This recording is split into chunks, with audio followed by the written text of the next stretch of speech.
old software solutions.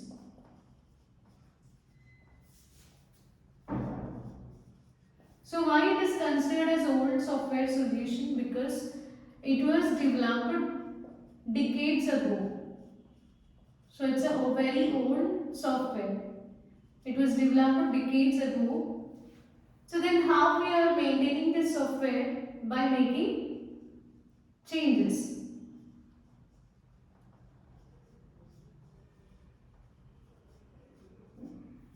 So this software is still in use by making changes to meet. So why we are making these changes and still using it? In order to meet business requirements.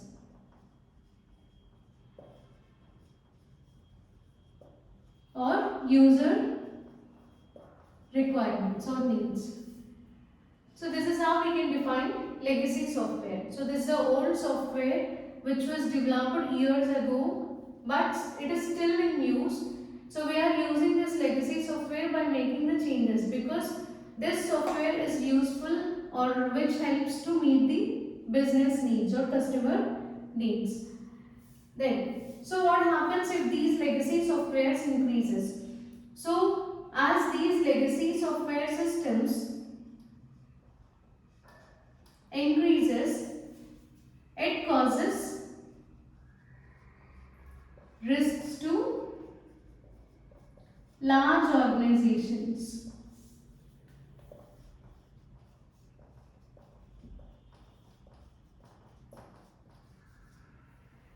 So why it happens when these systems, if these systems increases or if this software increases, why it is causing risk to large organization means? See, here these large organizations, in order to work with this software, they need to maintain old, or here they need to maintain outdated hardware and software, which is very difficult. So this is actually a risk to large organizations. Then what are the other problems which we have with legacy software? So see here. So this legacy software, it may have sometimes it may contain inextensible.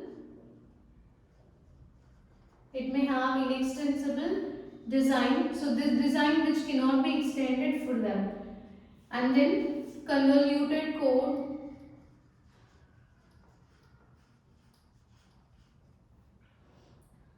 Still, we can have the results which can never be achieved.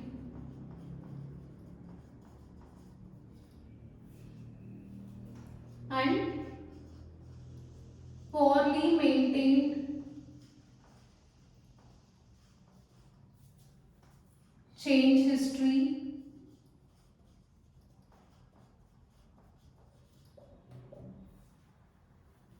So here, lack of support,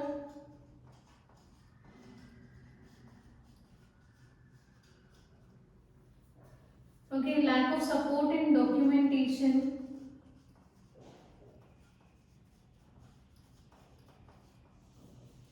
So all these things, because of all these things, all these problems in legacy systems, it becomes difficult to manage or it becomes difficult to troubleshoot.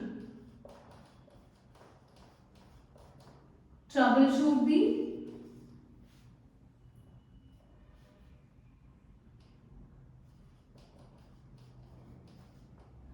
troubleshoot the risks or troubleshoot the issues. This troubleshooting will be difficult. Okay. So, as legacy systems contains all these problems made this software so we cannot troubleshoot the issues present in the software. Because of this, if troubleshooting is not done properly, then it leads to security threats.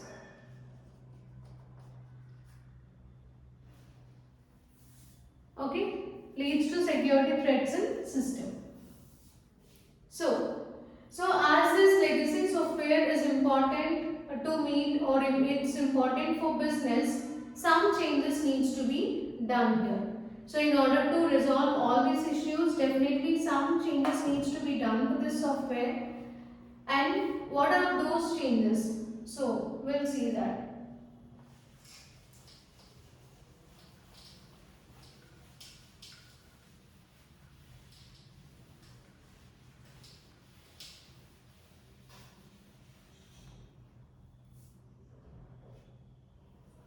So here legacy software should undergo following changes.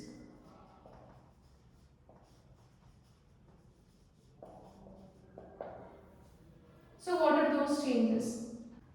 So first, it might not be compatible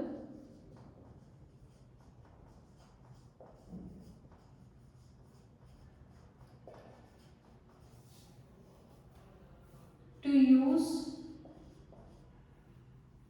speedy, modern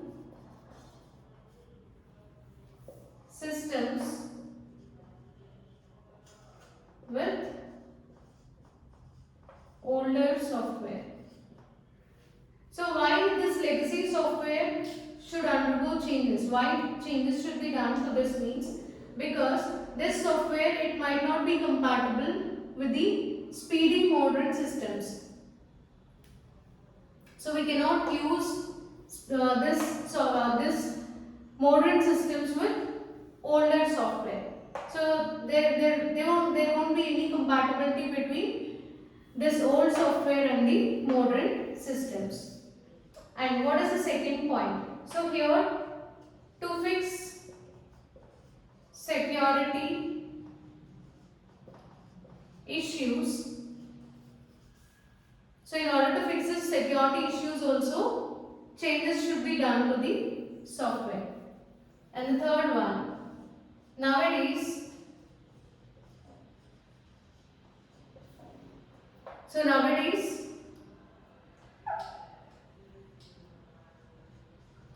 software is used in every industry, right? So nowadays software is used in every industry like education, industries, healthcare, transportation,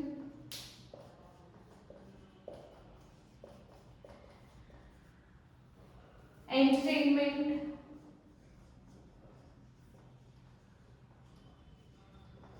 etc. So here,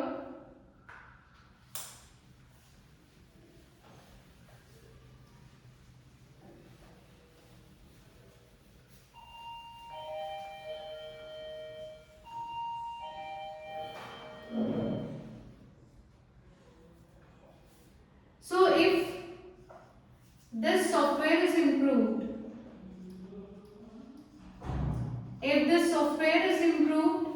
then if the software is improved, then it will be, so every industry will be benefited. Every industry will be benefited.